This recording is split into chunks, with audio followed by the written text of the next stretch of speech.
Welcome to the TryPod, where we break down the NRL every game, every week from a punting perspective. I'm Jacob Wynn, he's the Padonis. Round 8 was big for us. We went 2-0, we won the mixed matchup as well. You look, in punting, you never want to get too high or get too low. But, you know, in a round where no doubt about it, we've been struggling going in, and both our best bets came down to one game. And then that game was ultimately basically decided in the 9th minute, which had nothing to do with our prediction that we can't take credit for. That really is meaningful, impactful for us. We did win the mixed matchup, which I'd say is not thanks to that decision. That was just a good read by the Padonis on the Sharks, where he even warned people about the outright upset potential of the Broncos. And that meant that we only needed the South to score over 7 points going into that game. But the reason that I think that result was so big for us, Padonis, was because it reminds us we are not, in fact, cursed. I was starting to think one of us has walked under a ladder or something. We'd never want to say that bets all come down to luck, but it plays a big part, and a massive stroke of luck went our way.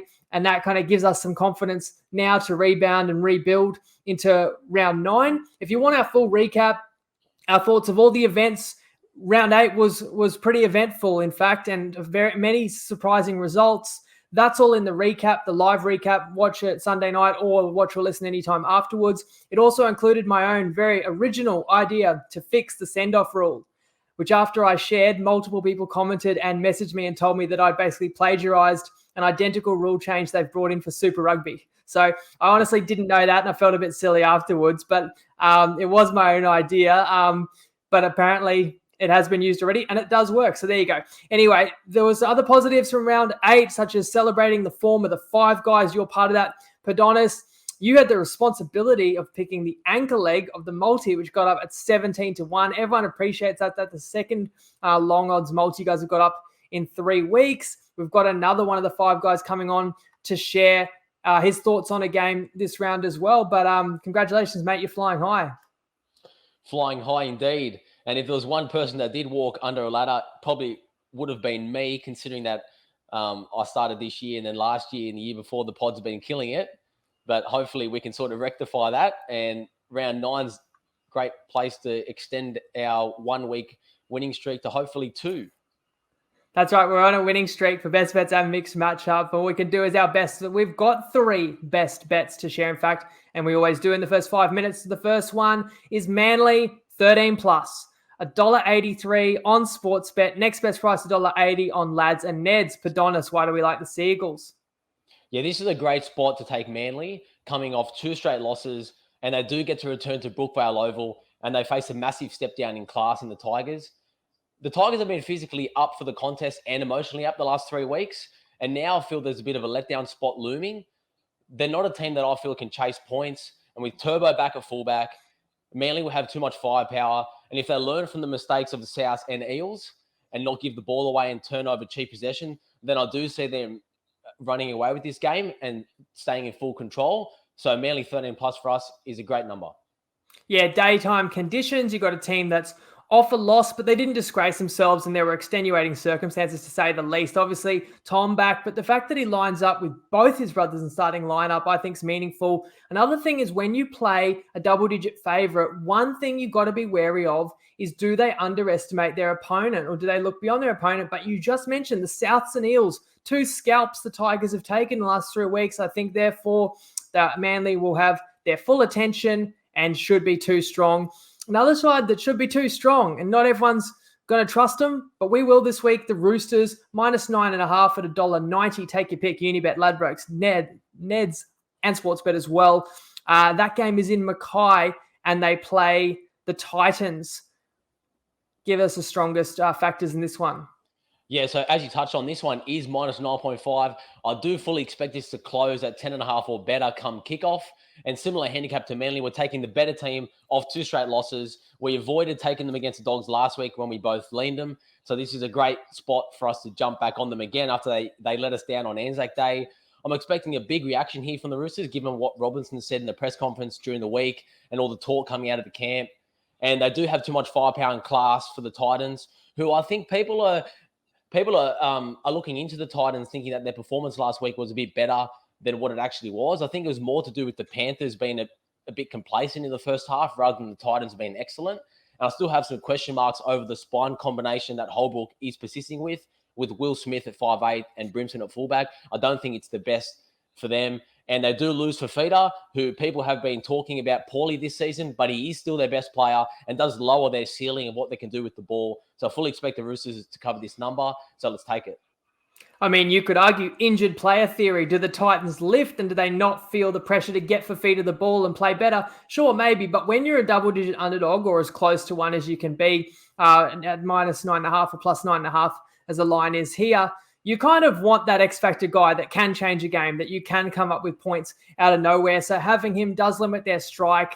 And I don't know if they've got the best plan or they know what they're doing themselves when you talk about strike and who's playing in the key positions and whether the side that they named yesterday will be the one that lines up or Campbell comes in. I'm not sure, but I know what the Roosters have in their key positions, and their only issue is making it gel. And I don't want to bet on a team hoping that they put it all together. Like, I understand the Roosters' form's been patchy, but by the same token, even in their most recent 2 losses, they're low-scoring losses. Like, they're still defending pretty well and having a chance. Even last week, I mean, you lose a game, you throw a 90-meter intercept try, and you still come within maybe a toe of winning the game as well. So I don't think the Roosters are as far away as what everybody wants to make out.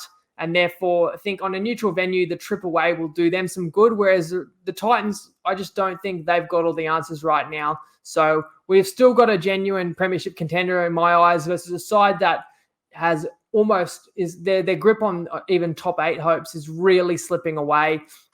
And finally, we're going to take another favorite. I don't know if we've ever gone 3 big favorites as our 3 best bets, but we're going to go Sharks 13 plus. Simple as that. $1.90 on Dabble, next best price, $1.87 on Unibet, Ladbrokes, and Neds. Look, the Sharks are the trendy side of 2022, which has made it difficult for us to get on them, but off a disappointing loss where they let a lot of punters down and a lot of multis down in round 8, I love the fact that now we jump on, we might get a slight discount and we'll get a more determined effort. They've had a very long turnaround to stew on that performance and to be able to turn it around. And they still are a quality side. Finucane will be back for this one. I just expect their defense is going to be on point and really dialed in. And if anybody knows how to stop Sean Johnson, it probably is Cronulla, and also a side that will respect Sean Johnson, so they're not going to underestimate New Zealand. And New Zealand's a funny team to gauge. You mentioned to me before we recorded, like, New Zealand's covered 6 of 8. So generally you've done pretty well betting on the Warriors, and they've covered off the last couple of weeks. So maybe some people will give them a chance, catching the double digits here. But it's like no Josh Curran is a big loss. They lost him 2 weeks ago and then still somehow found a way to win last week. But that was a bit about the Raiders too. Toho Harris will lift this side when he comes back, but he's not there yet. And it's another game a little bit like the Manly one, where the home side, the conditions will favour them as well. And I think it's the right time to take Cronulla, and they could kind of make a statement. And they might be a bit more ruthless if they do get out in front after being at home 2 weeks ago and letting Manly back into the game when they were up 30 plus. Yeah, and I think you summed it up perfectly there. The other thing I'll just touch on is a return of Wade Graham last week. So he's back on the bench this week, so he should be a lot better for the run. And I do think, same thoughts as you, I lean Cronulla. I couldn't quite get there on the line value. However, the situational spot, as you touched on, lines up perfectly for them. So let's roll with the Sharks, 13 plus. We'll talk about all the games a little bit more in detail in those games as well. But those are our 3 best bets. As I said, there's a cameo from one of the other 5 guys. It is the Undertaker this week. I've got a mixed matchup to come as well. But first, let's get round 9 market watch. And because we're 2 months into the season, I also asked Tristan to touch on some futures odds too. G'day, TryPod family. Tristan from Top Sport here. Different round coming up in round 9, where we've only got one of the matches which looks like it's going to jump under the 10 handicap, where the Raiders and the Bulldogs, very tight affair, 188 the Raiders, 194 the Bulldogs, both of those sides under a bit of pressure. But every other game, with the exception of the Roosters, which it currently is 9.5, but $1.80 the minus, so looking like it will get to 10, is in double figure odds. So we'll have to wait and see to see if this game or we produce any upsets. In differing circumstances to last season, though, we have a lot of those games where they appear like they are genuine 10 or 12 point favourites. So you might get a result. Like you've got the Eels there at 4.15 at the 12.5. You can see the Eels potentially causing an upset. Same as the Broncos, 12.5, big underdogs, but at 4.40 you do see them winning one of those games 1 in 5. So it's a little bit different to probably the middle of the year last year where the games are up at around about that 20 and you're worried if there was any possibility of any upset. So a couple of these teams are being very hard on the drift. The Cowboys in particular have been very, very well supported, going from 12.5 out to 15.5 on the back of the Knights naming a completely different side.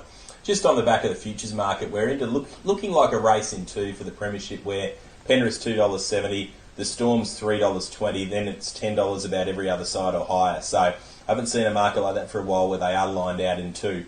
The team that was well backed early in the year were the Roosters. They just haven't really fired at the moment. They're $6 out to $12. Looking at the top 8 betting, we've got a lot of teams here. Melbourne, Penrith out of the running. Then we've got 5 teams below $1.30. Cowboys now into $1.50 on the back of their big start. From us, we laid the Roosters and the Rabbitohs very sizably to make the top 8. They're not going well, either of those teams, but they're still sitting in there comfortably. You just can't see any of these other sides making a push, but we're hanging our hats on or hoping that one of these sides from down the bottom, like a Broncos, a Dragons, a Warriors, or maybe the Titans, can get on a run and push towards a top 8 spot, and maybe if one of these top sides falter, there is someone there to take their spot. But at the moment, the market's saying otherwise. $1.26, the Roosters are the 7th favourite to finish in the top 8. All right, punters, good luck over the weekend, and always gamble responsibly.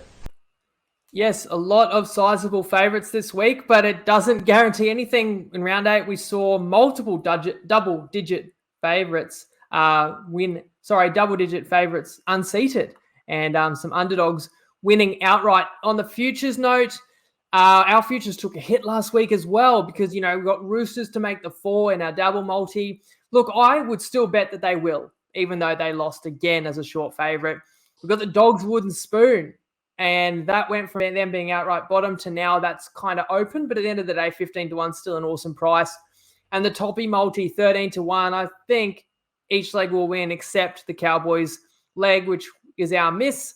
Unfortunate because that was the last leg we added to that one when we were cooking preseason, to be honest. But these are hard to win every year. Let's talk about the games in round 9. Rabbitohs hosting the Broncos at Accor Stadium, and the Broncos are 12.5-point underdogs. We have a slight disagreement on this match, in fact, which is a rematch from round 1. Souths have no major changes from the side that won last week. Brisbane do have some major changes. They've lost Payne Haas and Capewell, arguably their best 2 forwards. Carrigan back early from a knee injury does really help. Reynolds, a big reason why the Broncos have 4 wins so far this season, the same number as Souths. And of course, he didn't play in round 1, but he'll face his former side in this one. And you reckon Brisbane a little bit of value on the line? If I had to lean aside, I would lean the Broncos, although I can make a case for both teams. As we touched on in the recap, it's hard to take anything away from South's performance last week, given that they virtually played the entire game against 12 men, and there was probably some mental component that they already thought the game was won at that point in time when Lawton got sent off. The Broncos were fantastic in their own right against Cronulla, and they did beat South in round 1. And then looking at that first meeting, the Broncos were an 8.5-point underdog without Adam Reynolds. And the question that I've got to ask myself and other people out there looking to bet on this game is that how much have you upgraded or downgraded either side since then? I tend to think that the Broncos are better than the market still, but the loss of Capewell and Payne Haas, as he touched on, are pretty huge given they provide so much of their experience and go forward. So I do question that element. So for that reason, I can't take the Broncos, but I respect them enough not to bet against them, given that this is Adam Reynolds' first game against his old club, and he's going to be fired up, and he's going to want to put in a good performance. So that's my sort of take on the game. What's your read, Jacob? I think that all Adam Reynolds' former teammates are also going to be fired up, and especially the fact that they were served a loss in round 1 where they were upset. I think that that's the edge to the Rabbitohs as well. Your general revenge factor, home advantage, which, Brisbane has performed better this year when they've been at home in front of the home crowd. It certainly helped them grip on for the win last week against the Sharkies. I could only play the Rabbitohs. I think while you can upgrade Brisbane a little bit this season for their performances, that's completely counteracted by losing Haas and Capewell, who are especially Haas, but both, monumental. Now, as I said before, Carrigan helps offset that a little bit, but I was willing to lay the points. Had you, kind of agreed we could have got there, maybe we can side bet.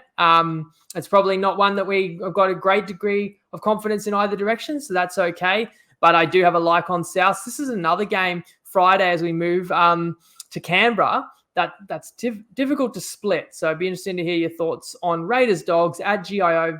Pick 'em, depending on exactly where you look for the line. CNK is back to fullback. Rapanda to the wing. Savage is out. Croker returns, gets his first game for a number of months for the Green Machine. Whiten is suspended, which brings Frawley, the veteran, into the halves. Whitehead, the captain, is back, and Adam Elliott remains at hooker. For the Bulldogs, their captain, Josh Jackson, returns from COVID. Naden is swapping in to Ockenbaugh's wing spot. You've got the road team that was off a much-needed win. You've got the hosts who are off a gut-wrenching loss. It sets up a really close game, doesn't it? Yeah, 100%. And it almost feels like every week we're talking about Canberra off another close loss. And when you do look at Canberra, they've lost 5 in a row. And it does look on paper that this is a match with two teams heading in opposite directions. But I'm not so sure I see it this way. And to me, it feels like a true coin flip style of game. And looking at the upcoming month of fixtures for the Raiders, they play the Sharks, the Rabbits, the Eels, and the Roosters. So it's not out of the question. They could be staring at 10 straight losses. And it'll be interesting to see if Ricky Stewart would survive at that point in time. So I do think it's an all-in effort for Canberra, given the upcoming schedule. But I find it difficult to bet on them knowing that Jack Wyden's out and he's been their best player this season, even though he hasn't played that well. And I've got question marks over Frawley and Schneider as a halves combination.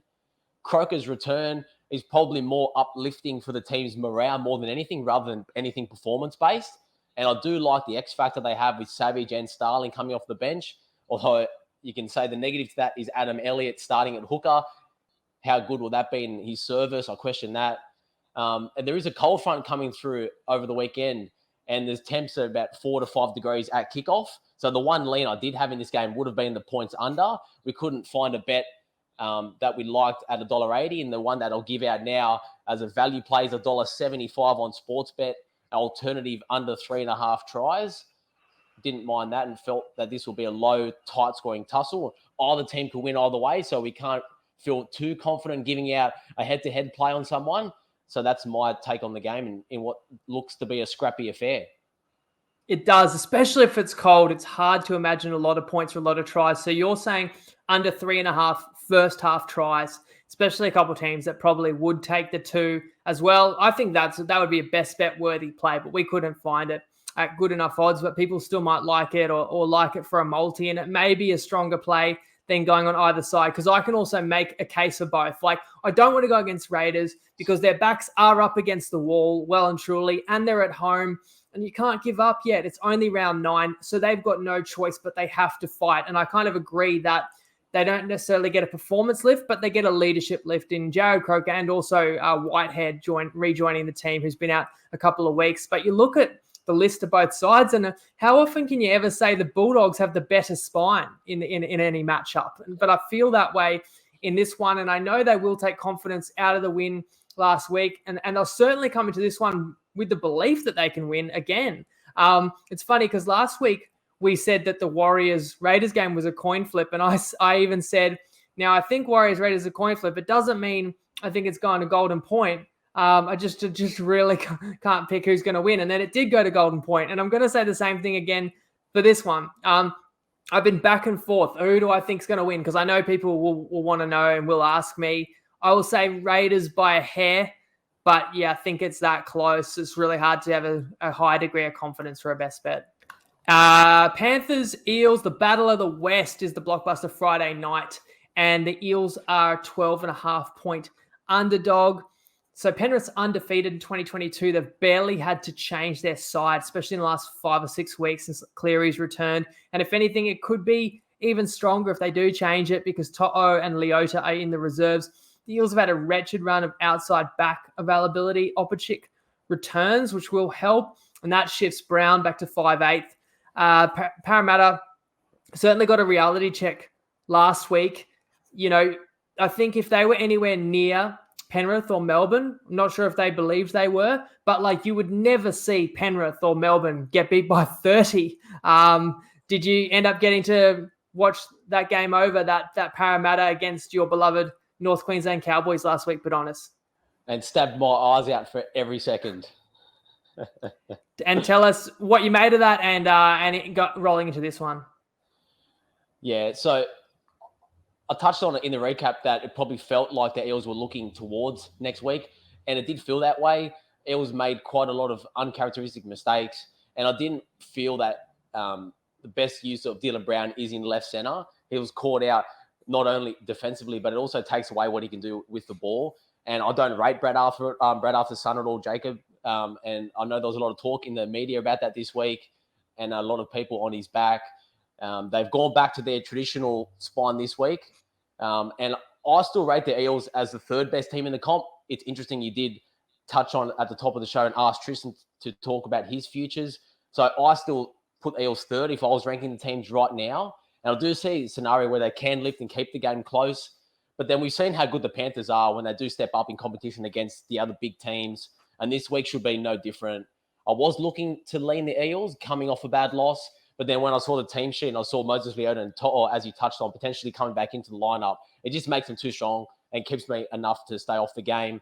And the Panthers are riding a wave right now, and it feels like a tsunami at times when you do bet against them. So I'd need a great reason to do so, and I don't get that here.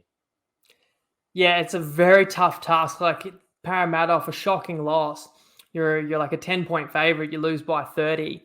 That's humbling. You want to bounce back. But you're playing against a side that I would argue is starting to get historically good. When you talk about the number of games that Penrith have won in the last 2.5 seasons, and when you look at when they haven't won, it's usually been because they've had a heap of rep players out. So they're winning at a phenomenal clip, and that's illustrated by the fact they're on a 22 straight home winning streak, I believe. So it might not matter what Parramatta wants to do in this game. They might not really be able to. So I'd be really surprised if Parramatta could win this. Therefore, I wouldn't take the line, even though my instinct was, wow, this is like over 10. And you're thinking it should be a good game. And you think back to last year where Parramatta was only a missed penalty goal after the siren away from winning. But it was a little bit different circumstances. It was around the origin period. Penrith had some outs, and I think that was a game where Luai got injured during the game, things like that. So this is a bit different. And while Penrith was off last week, I feel like this is the game that gets their full attention, and they would love to, pulverize their rival and a side that's supposedly a contender. Although, yeah, it depends how people want to argue that, because I know a lot of people, and Tristan said a race in two, a lot of people will say there are only two true contenders this year. But yeah, I don't see Penrith easing off. So I could make a case to actually lay the points. Maybe it is one of those games where you either want to play the underdog in the first half, thinking Para can keep it tight, and maybe you get 6.5 first half, or else you might want to play Penrith second half, where you see they can be patient with sides, but ultimately once they crack them, they can really pull them apart. Let's move to Saturday. We don't have to spend too much longer because we've given you our key handicap, and that is we're taking Manly, and they are playing the Tigers at 4 Pines. In fact, to intro this game and share a bet, I'll just hand it over to the Undertaker. Hey guys, Matty the Undertaker, trying to follow up some of the good work that some of the other 5 guys have put in this season. Some good tips there. For my bet of the week, I'm going to go to 4 Pines Park on Saturday, Manly versus the Tigers. For those that are in the forum, in the Facebook group, I've already played Manly minus 10.5. That's now minus 14.5, so I can't give it out again now, but I'm going to find another way to play it, which I'll give out in a minute. But just talking about the game, this is the best Manly team we've had on the park all season. I'm a Manly fan, but I was against them last week, so I don't bet with my heart. Turbo back at fullback. We got Josh Schuster back in the second row. The forward pack's got a massive boost again with Aloiai. Sean Kepi back in to power back healthy. And the Tigers the other way around. I don't think what's not talked about enough is just Dane Laurie and his absence and the problems it causes the Tigers. He plays as another ball player. It gives them a lot more attacking options. 2 games this season that the Tigers have played without Dane Laurie. The first was a few weeks ago at Cronulla. That game was 30-0 with 10 seconds to go, and the Sharks had the ball, and the Tigers get an intercept try in the last second of the game. The other one was, of course, last week. They put 6 points on the Dragons, and Luke Brooks scored in the last 5 minutes there as well. So really, really close to being shut out in consecutive games without Dane Laurie. On top of that, David Nofaluma, he's out. Luciano Leilua, he's out as well. You got Luke Garner in the centres for the Tigers. That's not good news, marking up against a fast Manly team, with Kula, Trebojevic, Garrick, a lot of pace there. I think this number's really light. We saw in the Sharks game, they closed minus 19 and a half against the Tigers without Laurie. This current Manly team is rated higher than that Sharks team, and it's only 14. Even that's now still light, but we got the 10.5 in our pocket. The way I'm going to play this is in a same game multi on Sportsbet at $1.90. We can have the Manly team total over 23.5 into the West Tigers team total under 18.5. So theoretically, Manly could win the game 24-18, fail to cover the spread miserably, and we cash our bet. So I do think Manly are going to run up the score. I think this is not really going to be a close contest in this one. Manly, two straight losses, 4 straight wins, followed by 2 more losses. So I think they get back on track now at 4-4. They go to 5-4 comprehensively this week. And that's my bet of the week in the same game multi on Sportsbet. Good luck. Glad to hear it, because the Undertaker is killing it this year. 67-46, betting sides, totals, and player props as well. Every tip he has shared in the forum, in the TryPod Facebook group, and he's on Dabble as well at Undertaker Matt. He obviously come up with that handicap and that his favorite play for this round independently to us, and we all like Manly, and I agree with his reasoning pretty much across the board there. We've gone against Manly the last 2 weeks. And were we right or not last week against Souths? That's up for debate. The record books will say yes. But now we revert back to Manly. Clearly, the biggest factor of all, or not necessarily betting factor because it's accounted for, but the biggest reason why Manly probably does turn it around is the return of their Lord and Saviour. But any other major reasons now that we've already kind of covered at the top of the show, and then Matty's gone in depth, but is there anything else worth mentioning for this game, Padonis? I fully support all the reasoning that Matty gave out in his assessment there. He talked about Dane Laurie, and he's a big factor.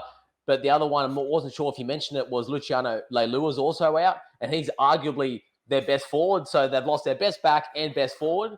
So that it's not conducive to winning long-term in the NRL, especially when you are a limited side as they are.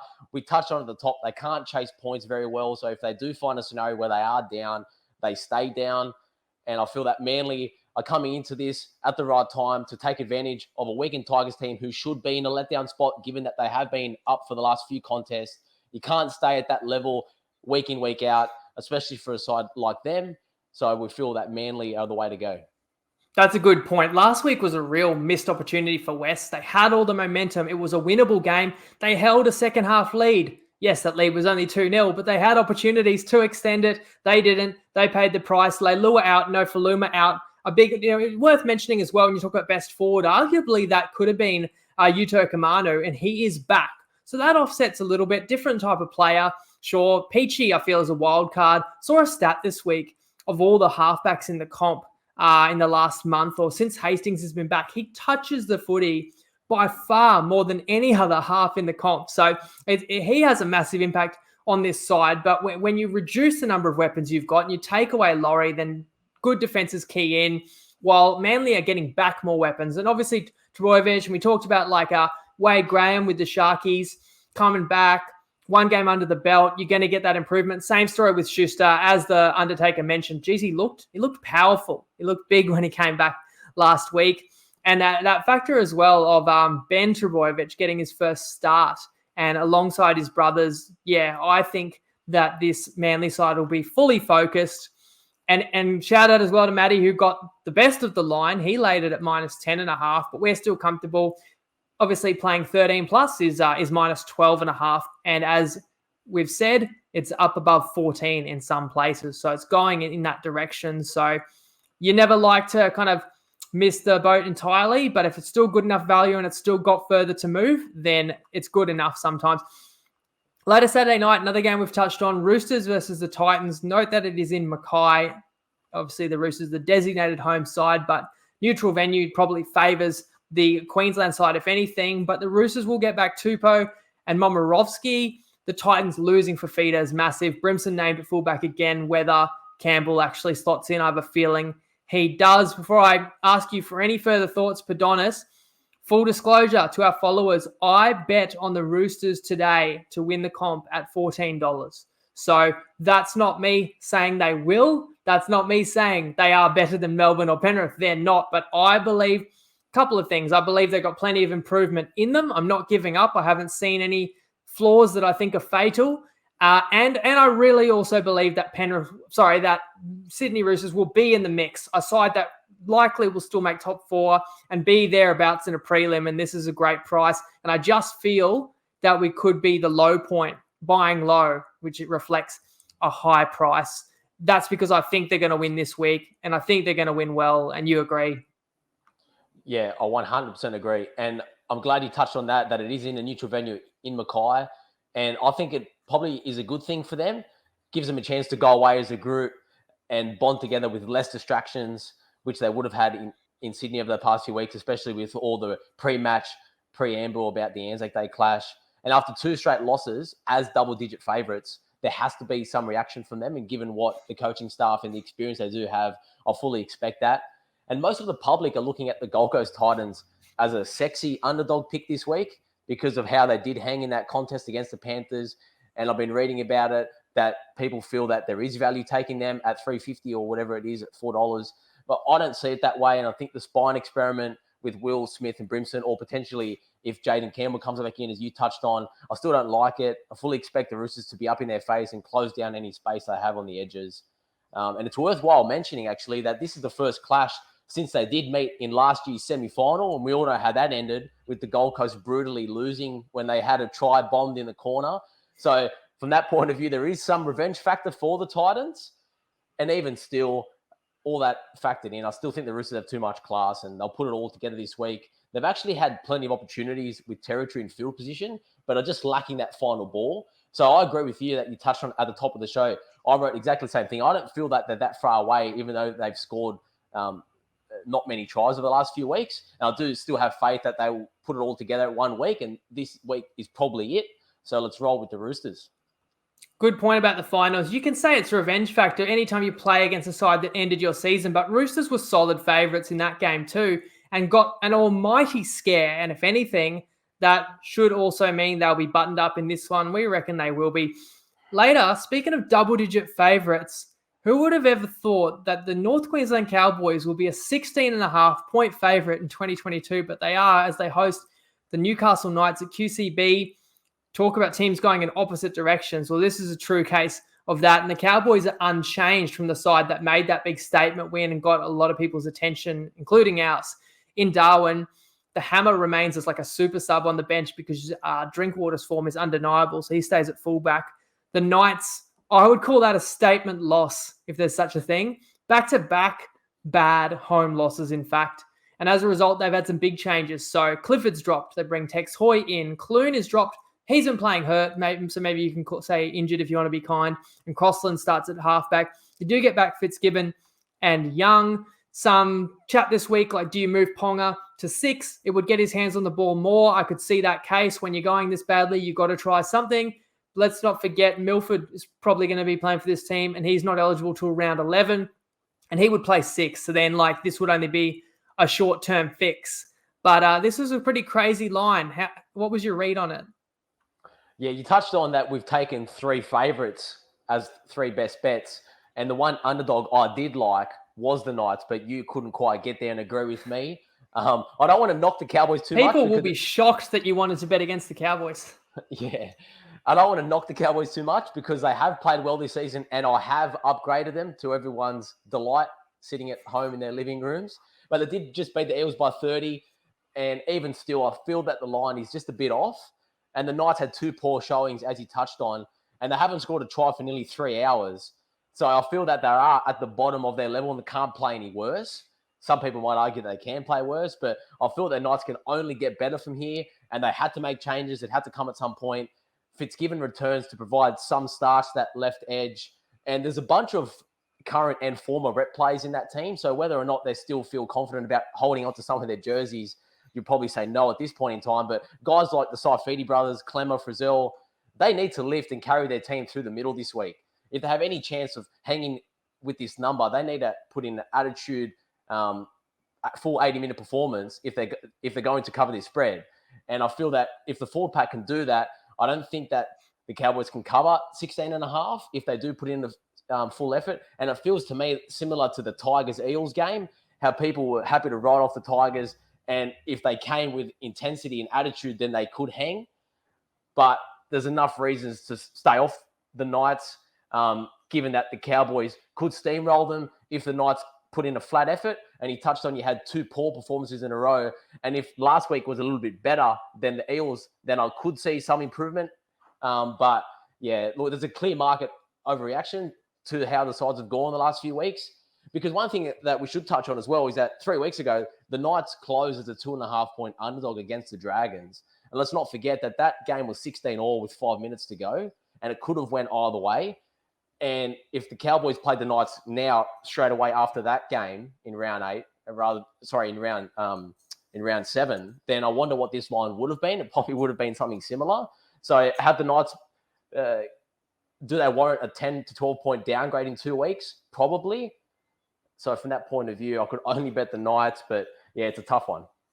Yeah, like you say, huge overreaction, but is it an overreaction? Like, we needed to downgrade the Knights for how bad they've been, and we needed to upgrade North Queensland. And I think the line is too high if I knew I was getting an equivalent effort and enthusiasm out of both sides. But I don't know that. I'm really worried about Newcastle because you should have got a response last week. You got no response. I know it started so badly for them, but you just didn't see a lot of fight in this side. I don't have trust in O'Brien. I said in preseason, he's an excuse maker to me when I watch every press conference.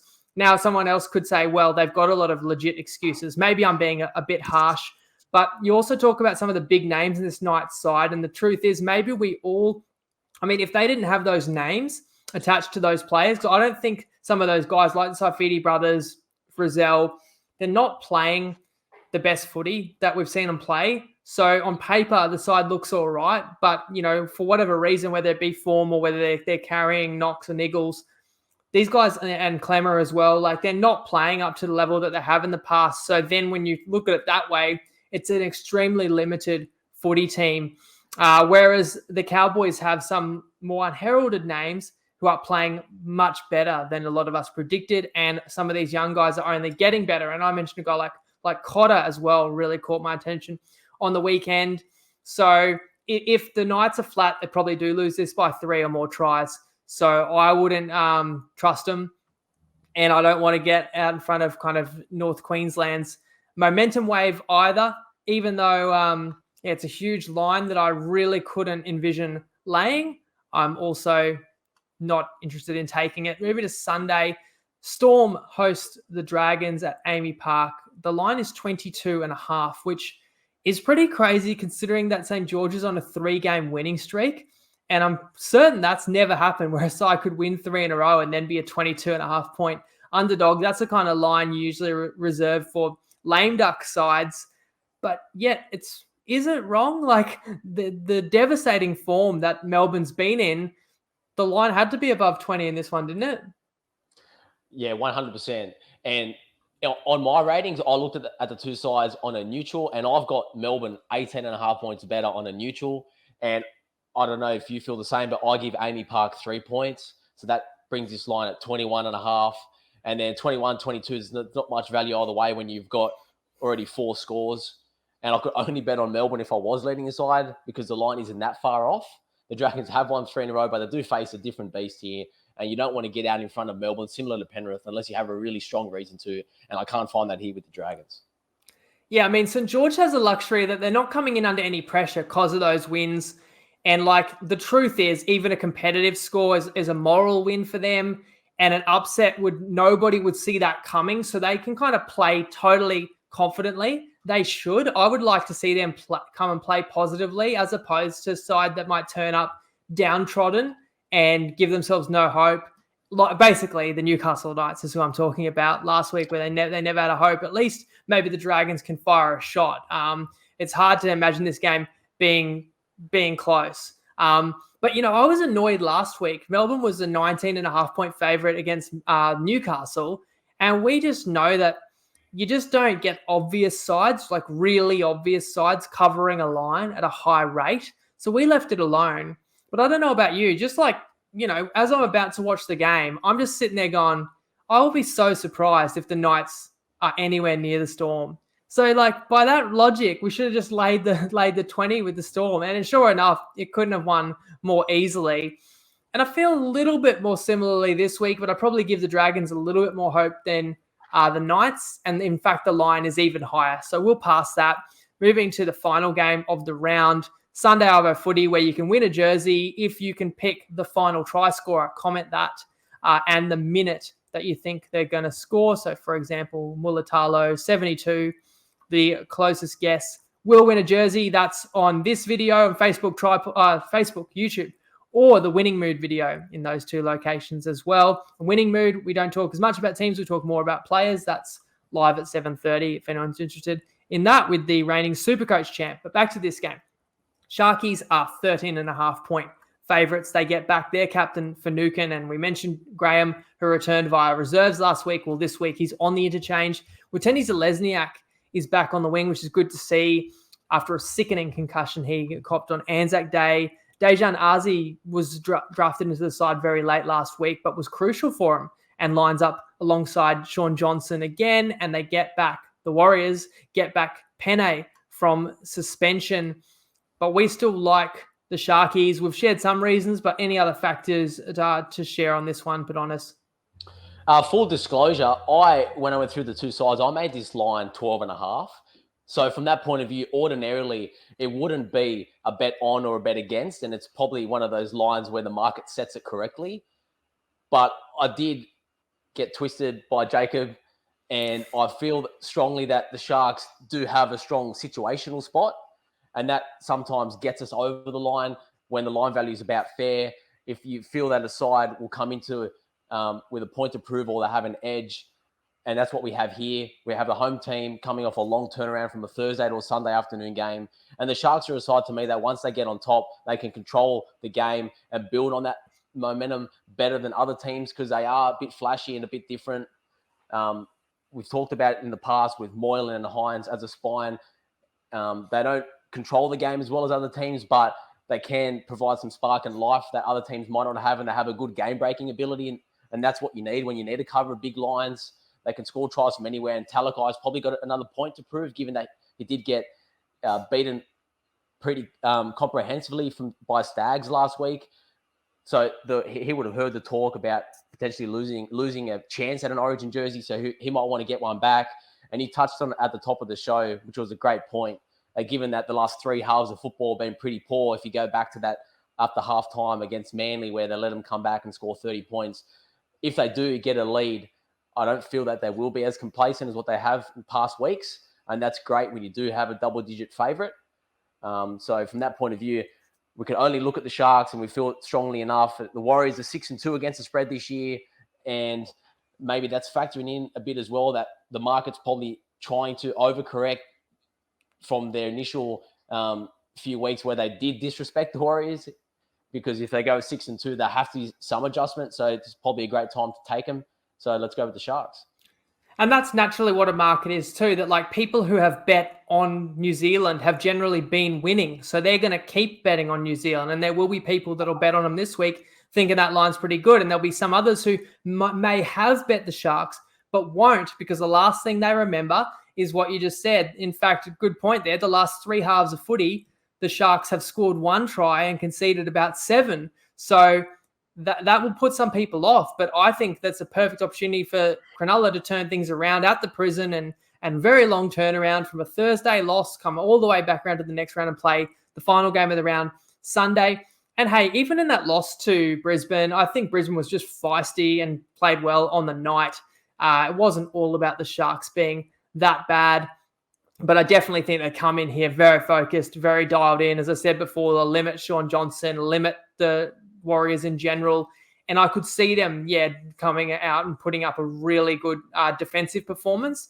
But rather than play New Zealand under, where I feel like New Zealand is also a side that can, maybe come up with a moment or two of brilliance, but they're also that side that can fall asleep or have a lapse for 15 or 20 minutes. And in a daytime game, the Sharkies could also pile some points on them. So I just think the separation is what I want to bet on in this game. So we'll bet Sharkies 13 plus. And that's going to feed into the mixed matchup, which you haven't heard yet. We saved the best till last. Now, how about this? We're taking 3 teams, Sharkies, Roosters, and Seagulls, to say, in reverse order, to outscore their opponents by 40 plus combined. They don't all have to win. It's funny to me because those 3 sides, Seagulls, Roosters, and Sharks, are all, a couple of them are coming off back-to-back losses. And in fact, they're all coming off losses. And now we're saying they're going to beat their opponents by 40 plus. But that's where I think we're going to get these good sides that are going to rebound. If you add the lines up for these 3 games, you get to about 37.5, 38. So we are justifiably a slight underdog. That's why the price is $2.25. And you can have up to $200 on that. But honest, I'll give you the final word. Anything on the mixed matchup or anything in general before we sign off? Yeah, just on that mixed matchup, that was the first time that I heard of it too, which is good.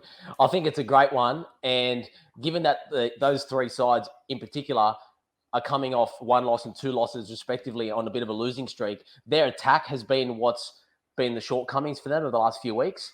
So now we sort of get a market where we can take advantage of them scoring points this week. So from that point of view, the market might be a little bit low on them attacking wise. So it's a great way to play it, because then as they are coming off a loss, then their defense should also be on song. So you get the best of both worlds. Yeah, there are 3 best bets. I think all 3 of those sides are going to win, but you could have a scenario where one could get upset and somebody else has a big day out and wins, 30 plus or whatever, because we're going up against some inconsistent sides. So I asked Tristan, in fairness to the people out there that disagree with us, and you've had your reasons, you can bet the other side too. You can have $1.75 if you want the 3 opponents to be within or under a separation of 40 points. So you have it either way. It didn't work out too well for people last week. But look, we will remain humble because there's only 2 types of punters. There's humble punters and there's those that are about to be humble. So we've put our heads together. Those were our best plays for this round, our 3 best bets on those sides and a mixed matchup. And Matty is in agreement on the Manly side as well. Look out for a couple of multis. You might share one tomorrow, Padonis. I'll share one Friday. And there'll be a 5 guys multi for round 9 as well. That will be eagerly anticipated. Cheers for tuning in, guys. Good luck. Let us know what you think. Gamble responsibly and Lego.